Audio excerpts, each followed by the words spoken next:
Tapi kalau Masehi pergantiannya pas jam 12 malam. 12. Ya, 12.00. Nah, kalau bulan Hijriah itu pergantian tahunnya dia mengikuti bulan. Yaitu pergantiannya nanti pada maghrib.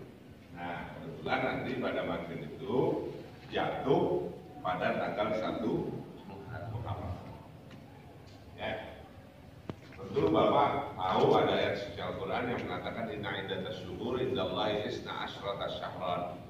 Sesungguhnya dalam ketetapan inna iddatas syuhur dari bagian daripada bulan-bulan itu isna asyrata syahran, ada 12 bulan. Ya. Kemudian dijelaskan fihinna arba'atul ashhur, tapi ada bulan yang dimuliakan oleh Allah Subhanahu wa taala. 4 bulan yang dimuliakan. Ya. Ada yang disebut dengan mutawaliyah, saling bisa nyebutin 12 bulan yang dimulai dari Muharram sampai dengan Dzulhijjah. Atau pertanyaan, oh haji siap. Ya. Tapi satunya lagi pertanyaannya, yang mutawaliyah itu, yang nyambung yang 4 bulan utamanya itu apa aja? Pokoknya. Jadi 2 pertanyaan ya. Assalamualaikum warahmatullahi wabarakatuh. Waalaikumsalam warahmatullahi wabarakatuh. Yang pertama adalah Muharram, Safar, Safar ya, Safar, bukan Safar bahasa Inggris ya. Safarun, Rabiul Awal, Rabiul Tsani, Jumadil Awal, Jumadil Akhir atau Jumadil Tsani, Rajab, Syaban, Ramadan, Awal, Syawal, Dzulqa'dah. Kalau ada bantu dibagi susah. Dzulqa'dah. Satu lagi Dzulhijjah. Selamat tuh satu. Nah, tinggal al-mutawaliyah. Yang berkaitan adalah Bulan Dzulqa'dah, dan Dzulhijjah, Muharram. Yang terpisah adalah Rajab. Barakallahu fiik. Semoga manfaat. Terima ya. Yang bantu dikasih apa ini? Dikasih apa ayat atau waknya? Atau banyak bilang siapa? Yang pertama alladzina amanu. Kedua, yang pertama orang yang beriman. Yang kedua, kecilan apa ya turunnya? Alladzina amanu, orang yang beriman. Kemudian wahajaru, kemudian wajahadu,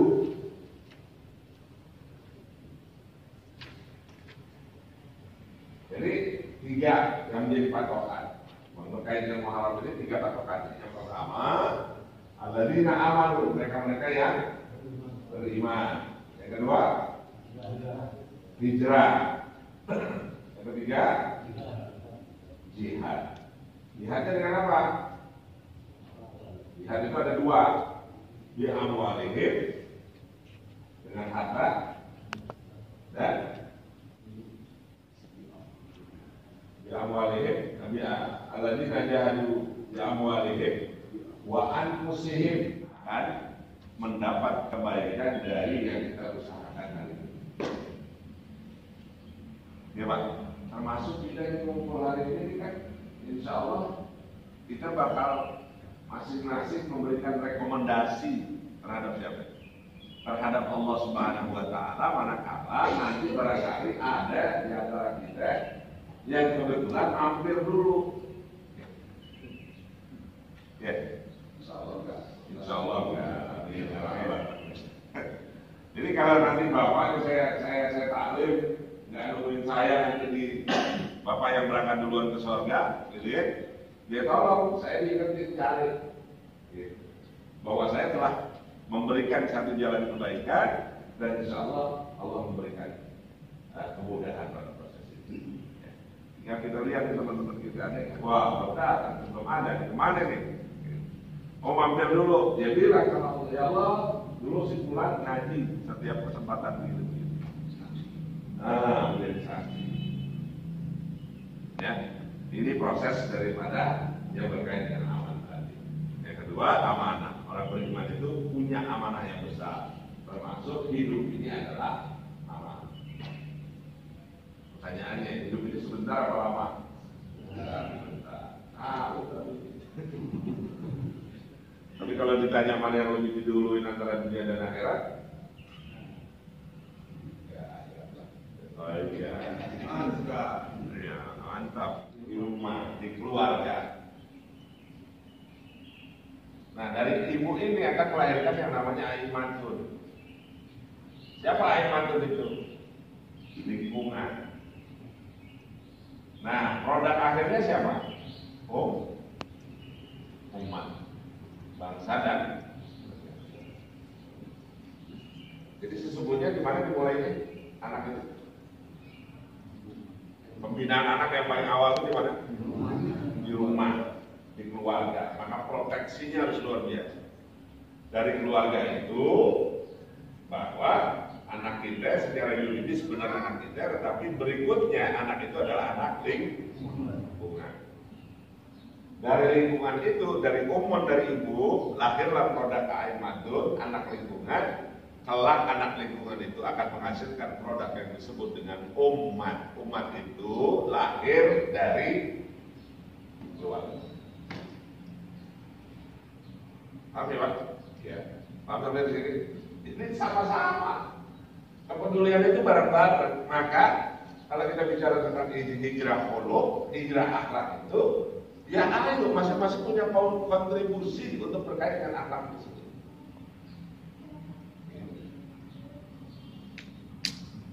Kalau anak kita sering lewat, kemudian ada orang batin gaplek, ya, karena Rasulullah menjanjikan, kullu ummati yadkhuluna jannah.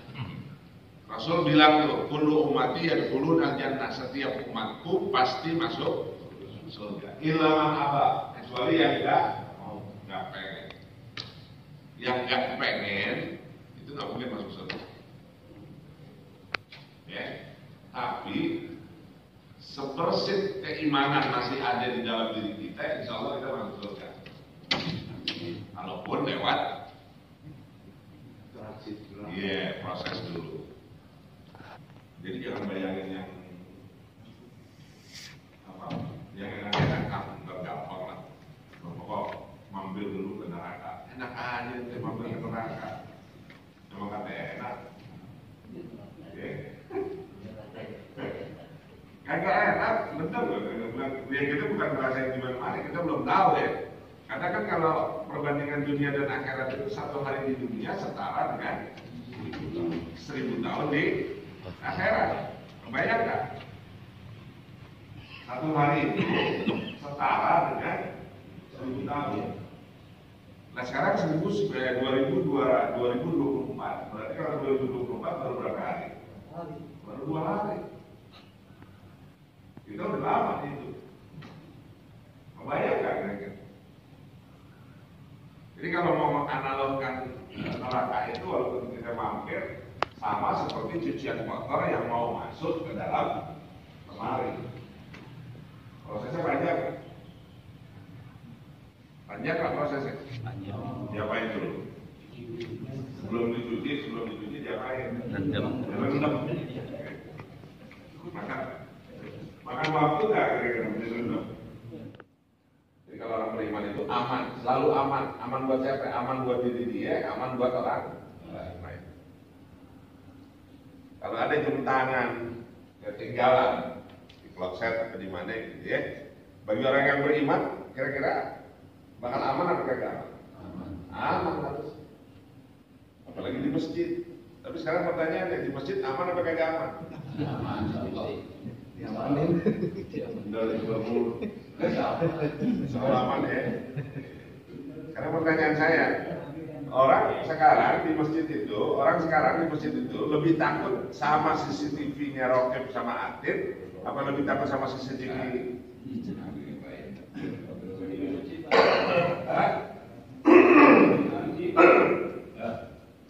Coba, Sekarang nih orang hidup nih, kita nih lebih takut sama CCTV dunia atau CCTV orang kita mati? Dunia ya. Rocket Martin karena saking friendly-nya, karena saking yang pertama hijrah ma'nawi. Hijrah ma'nawi itu, kata hijrah itu dari kata hajaroh. Hajaroh itu berpindah. Jadi kata hijrah secara makna itu al-hijrah itu al-intiqalu min makanin ila makanin. Jadi yang namanya hijrah itu adalah berpindah dari satu tempat ke tempat yang lain. Secara bahasa hijrah itu adalah pindah dari satu tempat ke tempat yang lain. Ini hijrah nih Pak, saya dari sini nih ya, pindah ke sini. Secara bahasa betul apa enggak? Betul. Kenapa? Karena yang namanya hijrah itu berpindah dari satu tempat ke tempat yang lain. Itu secara bahasa dulu. Dari pahami ya. Jadi yang namanya hijrah itu berpindah dari satu tempat ke tempat yang lain. Lihat bagaimana hijrah baginda Rasulullah SAW dari Mekah ke Madinah. Pindah kan dong? Pindah dari satu tempat ke tempat yang lain. Itu secara bahasa disebut dengan hijrah. Paham ya sampai di sini ya? Nah, kalau udah ketemu secara bahasa bahwa hijrah itu pindah dari satu tempat ke tempat yang lain, maka yang makna berikutnya adalah disebut dengan hijrah makaniyah. Hijrah makaniyah itu adalah pindah dari satu keadaan tempat yang barangkali kurang baik, pindah ke tempat yang lebih baik. Ya, misalnya lingkungan kita ini kurang baik, jadi ya, tinggal di lingkungan yang tidak kondusif lah, kurang bagus. Tapi kita belum bisa untuk pindah. Kira-kira masih bertahan di situ atau masih pindah? Tapi kalau kita dititipin harta kita di jalan Allah, yang katanya wajahadu, maka berjihadlah kalian bi amwalikum wa anfusikum, dengan harta kalian dan diri kalian, insya Allah akan memberikan keselamatan yang disebut dengan penanaman modal. Ya Pak ya, jangan takut miskin gara-gara berbanyak berinfak dan bersedekah. Kenapa? Karena tidak ada orang menjadi pilot, tidak ada orang menjadi bangkrut karena banyak berinfak dan bersedekah. Jadi itulah ritme dalam kehidupan kita, terutama berkait dengan hijrah di sini adalah bagaimana kita bisa hijrah, tidak hanya berpindah dari satu tempat ke tempat yang lain, tapi kita maknakan hijrah itu sebagai sebuah kebaikan. Kemudian bagaimana kita bisa berinteraksi dengan akhlak mulia kita lewat hijrah. Wallahu a'lam. Ada pertanyaan? Selain Pak Haji? Selain Pak Haji? Ini Pak Haji nanya dulu. Nah, ada yang ditanya Pak Haji? Pak Haji dulu deh. Nanti baru Pak. Nah. Ya Pak Haji. Assalamualaikum warahmatullahi wabarakatuh. Waalaikumsalam. Keterangan Ustaz tentang pentingnya rumah tangga ini mengkonfirmasi bahwa prestasi setan dalam menggoda manusia itu yang paling dihargai adalah memisahkan antara suami dengan istri. Jadi peranan ini penting sekali, makanya kita harus benar-benar jaga. Gitu kan? Sudah cukup Haji. Wah, sudah teman yang baik. Silakan Pak RT. Assalamualaikum warahmatullahi wabarakatuh. Mengenai surga neraka untuk keluarga ya Pak. Kalau kita berinfak atau bersedekah itu, apakah nilainya masing-masing? Kalau misalkan saya berinfak atau bersedekah, apakah harus disebutkan untuk saya dan diri saya dan untuk keluarga? Ya. Udah itu ya. Mungkin atau istri juga ketika bersedekah atau kan nilainya untuk hanya untuk dia apa untuk keluarga? Ya, terima kasih. Ya. Yang pertama Pak Haji. Jadi kalau bicara tentang suami istri tentu tidak ada kontribusinya lagi ke keluarga. Jadi memang iya Dan setan tidak akan pernah berhenti menggoda kita. Bahkan sampai di dalam hadis dikatakan yugargir, sampai kita lagi sakaratul maut, itu setan masih berperan, masih berfungsi, gitu. Ya, sampai kita tinggal ditarik di tenggorokan, itu setan masih nyuruhin, masih mengambang-ambangi kita. Loh, jangan. Kan kita ditalkinin kan, kita pada saat mau wafat kan, ucapkan kalimat la ilaha illallah, la ilaha illallah, la ilaha illallah, atau lafaz Allah. Di situ setan masih berperan. Jadi kan setan bilang, dia minta dispensasi sama Allah Subhanahu wa taala, beri saya kesempatan untuk menggoda manusia. Sampai kapanpun akan digoda. Dan kita semuanya digoda dari atas, dari bawah, dari samping kanan, dari samping kiri, dari depan, dari belakang. Dan itu akan dimodifikasi oleh setan demikian rupa. Gitu. Cuman kan kadang-kadang kita sering nyalain setan juga. Walaupun sesungguhnya setannya juga gitu juga. Gitu. Ya. Karena kalau kita bicara tentang setan di dalam surah An-Nas itu kan jelas, alladzi yuwaswisu fi sudurin nas. Setan itu cuma yuwaswis. Cuma ngapain? Yuwaswis bikin ngebisikin doa, bisudurin nas. Nah setannya dua, minal jinnati, setan itu terdiri dari jin yang nggak kelihatan, tapi yang nggak kelihatan itu yang kita sering yuwaswis itu, tapi ada setan yang bentuknya yang kedua, wan nas. Setan manusia. Jadi kalau setan manusia jangan ke mana-mana dulu ke orang lain, ke siapa? Ke diri kita. Nah, maka dari itu kalau kita bicara rumah tangga, peran suami dan istri itu adalah saling melengkapi, saling ingetin. Bapak sama ibu juga saling ingetin. Gitu. Maka yang sering dipisahkan itulah kontradiksi yang selalu menjadi abayan pada proses jalinan rumah tangga itu. Maka konsepsi yang tadi kita bahas, jaga dirimu dan keluargamu. Maka keluarga jangan dipisahkan antara suami dengan istri, tapi dijadikan satu kesatuan. Gitu. Bahwa, mohon maaf, tugasnya mendidik anak itu jangan sepenuhnya menjadi beban tugas ibunya, tetapi ada peran bapak. Kan itu kan hasil kerjasama dan sama-sama kerja. Iya kan? Nggak terjadi dengan sendirinya kan? Maka kalau anak nggak bisa ngaji, yang bisa lain sekarang siapa seringnya? Anak kita nggak bisa ngaji, yang bisa lain siapa? Emaknya, bapaknya. Loh, bapak kan jadi nafkah, bukan begitu, kita sama-sama. Makanya sering ngomong, kalau giliran ngambil rapot yang sering datang siapa? Kenapa? Bapaknya nggak mau ikut? Ya. Wow, saya bilang kerja. Lu siapin lah.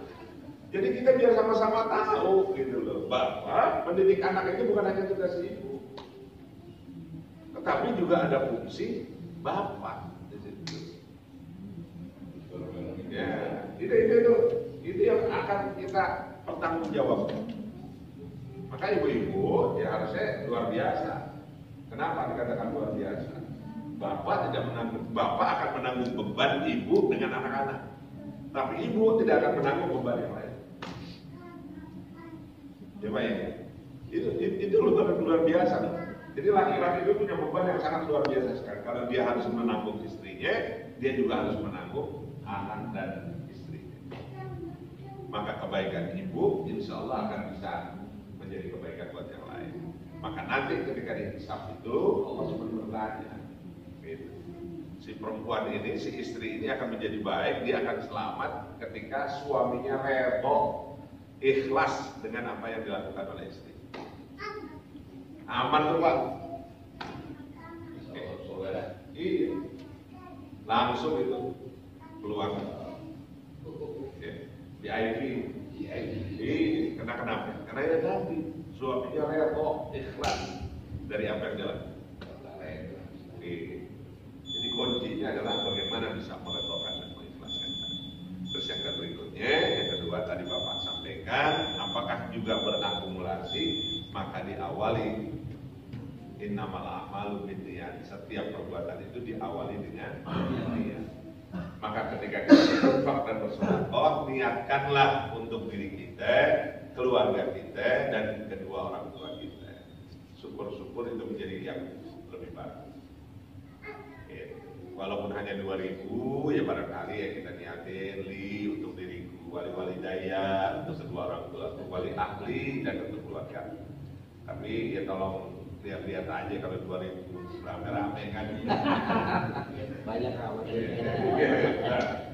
Apalagi sampai bilang wali jami'il muslimin sama muslimat. Kalau begini dong, dia mau apa 2.000.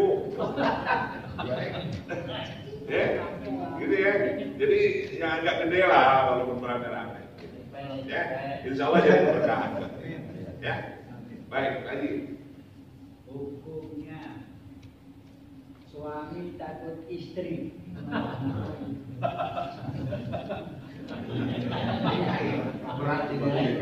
Hukumnya suami takut istri. Yang ditakuti itu apa? Suami Imam. itu yang dalam rumah tangga. Iya. Tapi istrinya galak. Sampai lagi kayak kata istilahnya kayak ayam bela kapur. Jadi itu termasuk istri ya. Dikatakan suami takut istri. Harusnya kalau kita bicara al-rijalu qawwamuna 'ala nisa, laki-laki itu adalah lebih kuat qawwamuna 'ala nisa. Sebenarnya perempuan itu ya untuk taat. Ya, yang saya bilang tadi, insya Allah dalam ridho suami pasti. Gitu. Maka komitmen awal harusnya sebenarnya kan suami sama istri itu kan bukan karena apa-apa ya. Sebenarnya rasa cinta suami istri terhadap suaminya agar suaminya jangan melenceng, maka dianggap strek. Gitu. Itu doang sebenarnya kalau dimaknai dengan baik. Gitu. Tapi sebagai seorang istri juga jangan semena-mena mengatur sedemikian rupa akhirnya suaminya jadi takut. Gitu. Enggak ada. Karena ar-rijalu qawwamuna 'ala nisa. Laki-laki itu lebih kuat daripada perempuan. Melindungi. Gitu. Malah melindungi, mengayomi pada proses itu. Bukan malah suami jadi takut sama istri. Bukan. Nah itu kalau terjadi seperti itu, ayo kita buka komitmen pertama kita dalam pernikahan itu apa? Ya, karena di dalam komitmen pernikahan itu adalah produk yang diinginkan adalah sakinah, ada ketenangan di dalam rumah tangga itu, kemudian ada mawaddah, ada cinta kasih, warahmah, dan masing-masing memberikan rahmat, gitu. Memberikan keayaman, keajengan, kenyamanan di rumah tangga. Maka bagi ibu-ibu ini cuma 2 sih Pak di sini Pak. Nggak banyak, kalau ibu-ibunya banyak mungkin kita bisa berinteraksi bahwa peran suami itu adalah lebih daripada sekedar sebagai kepala rumah tangga, tapi lebih daripada itu suami itu bisa dituntut pertanggungjawabannya tidak hanya terhadap istrinya tetapi juga terhadap anak. Kalau ibu tidak pada beban yang lain, tetapi kalau suami dia menjadi akhlak yang baik, termasuk hijrah dari menakut-nakuti suami. Minta kali Pak. Ya hijrah. Nah, maka hijrah itulah yang disebut dari pindah satu tempat ke tempat. Mudah-mudahan Allah Subhanahu wa taala memberikan taufik. Keluarga kita dijadikan keluarga yang sakinah, mawaddah, warahmah. Anak-anak kita dijadikan anak yang saleh dan salihah. Insyaallah walaupun kita diwafatkan, insyaallah kita diwafatkan dalam keadaan bersyukur. Allahumma rabbana zalamna anfusana wa lam taghfir lana wa tarhamna lanakunanna minal khasirin. Sadidna ya Allah bi ni'matika dunya wa azabil akhirah. Rabbana zalamna anfusana wa lam taghfir lana wa tarhamna lanakunanna minal khasirin. Allahumma a'tik riqabana wa riqaba abaina wa ummina minan nar wa qina fid dunya hasanah wa fil akhirati hasanah wa qina adzabannar. Alhamdulillahi rabbil alamin. Yang baik hanya dari Allah, yang buruk mohon ampun kepada Allah Subhanahu wa taala. Kita tutup dengan kafarat majelis. Asyhadu an la ilaha illa anta astaghfiruka wa atubu ilaik. Wassalamualaikum warahmatullahi wabarakatuh. Baik.